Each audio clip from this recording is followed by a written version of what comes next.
थप्पड़ की चोट। एक भटका हुआ आदमी जो वक्त का सताया हुआ और भोला है, उसके बारे में एक गांव के लोगों की कैसी प्रतिक्रिया होती है और उसके साथ कैसा व्यवहार करते हैं। आइए जानते हैं थप्पड़ की चोट की कहानी में। उन दिनों मम्मी लाव लश्कर के साथ बिलासपुर से बुआ के घर गई थी। बुआ का घर हमारे शहर के नजदीकी गांव में था। एक बार हुआ यह कि इस गांव में एक आदमी जाने कहां से भटकता हुआ आ गया। उसकी बोली वेशभूषा सब अलग थी। वह जब किसी से बात न समझ पाता तो हंस देता था। इसके चलते गांव के लोग उसे पगला पगला कहकर पुकारने लगे। शुरू शुरू में तो गांव वाले उसे भिखारी समझकर उसके सामने कुछ खाने के लिए कुछ भी रूखी सूखी डाल देते। लेकिन बुआ को उस पर तरस आ गया और उन्होंने उसे अपने घर में रख लिया था। वह सुबह शाम बुआ के साथ जाकर गाय भैंस को चारा डालता, खेत से घास काट कर लाता और भैंसों को नहलाता था। फिर खुद नहाकर आंगन में खाना खाने के लिए आकर बैठ जाता। गर्मियों में बुआ नदी के किनारे रेत में ककड़ी खीरा निमराना बोती तो पगला की ड्यूटी दिन रात तपती रेत में ही रहती। जिस दिन हम लोग बुआ के घर पहुंचे, वह आंगन में खाना खाने के लिए बैठा हुआ था। मेरा भाई 2-3 साल का था। वह मेरे भाई को पुचकारने लगा। उसके कपड़े मैले कुचैले थे। नहाने के बाद भी उसके पैरों में गंदगी जमी हुई थी। उसके बाल एकदम गंदे चिपचिपे थे। उसकी बोली किसी को समझ में ना आती, मगर उसके भाव एकदम स्पष्ट थे।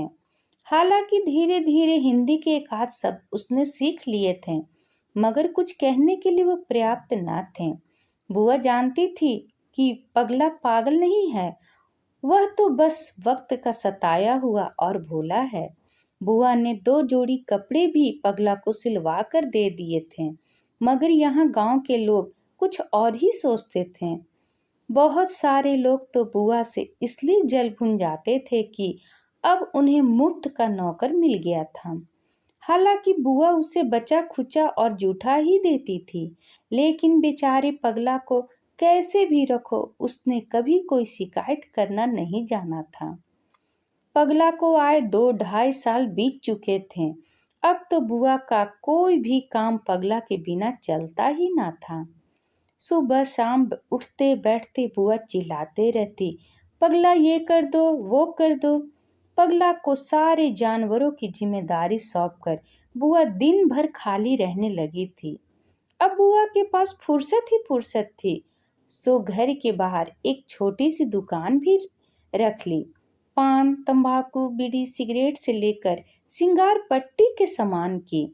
पगला बुआ के लिए बड़ा लक्की साबित हुआ था। बुआ के 7 देवर देवरानी थे। सबका चूल्हा तो अलग था, मगर रहते थे सब अगल बगल। हम लोग बुआ के घर ही थे कि एक दिन बुआ की देवरानी की 6 साल की बेटी के पांव से चांदी की पायल गुम हो गई। चारों ओर खूब ढूंढी, लेकिन पायल नहीं मिली। देवरानी को पगला पर शक हुआ। कहने लगी, दीदी हो या ना हो, यह पगला का ही काम है।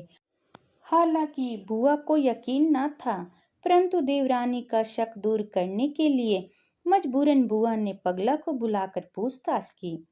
बेबस पगला अपनी भाषा में रिरिया कर जाने क्या क्या कहता। उसकी बात किसी के समझ में नहीं आती। फिर बुआ की देवरानी उस पर और ज्यादा चिल्लाती। देवरानी का मान रखने के लिए बुआ ने पगला को 2-4 थप्पड़ भी लगा दिया। वैसे पगला था तो 30-35 साल का, मगर ऐसे रोया कि जैसे 4-5 साल का बच्चा हो। अब पगला बहुत उदास रहने लगा था।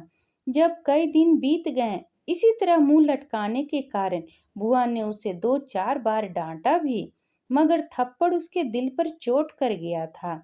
कुछ दिन बाद वह एक रात कहीं चला गया। बुआ ने उसे बहुत ढूंढा, मगर न मिला। फिर एक दिन चांदी की पायल भी अनाज वाले ड्रम के पास अंधेरे में पड़ी मिल गई। अब बुआ को अपने किए पर बहुत पछतावा हुआ। उन्होंने पुलिस में पगला के गुम होने की रिपोर्ट भी लिखवाई, मगर दिल पर चोट खाई थी, इसलिए पगला फिर कभी लौट कर नहीं आया। कहानी से मन में एक सवाल आता है, क्या गरीब और बेसहारा आदमी की कोई इज्जत नहीं है?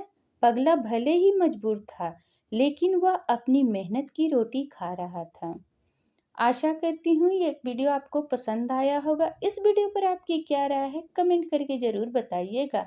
अगर पसंद आया है तो प्लीज़ लाइक एंड सब्सक्राइब करना ना भूलें। इसी तरह और भी कहानी सुनने के लिए कृपया बेल आइकन बटन को दबाना ना भूलें। वीडियो देखने के लिए आपका बहुत बहुत धन्यवाद।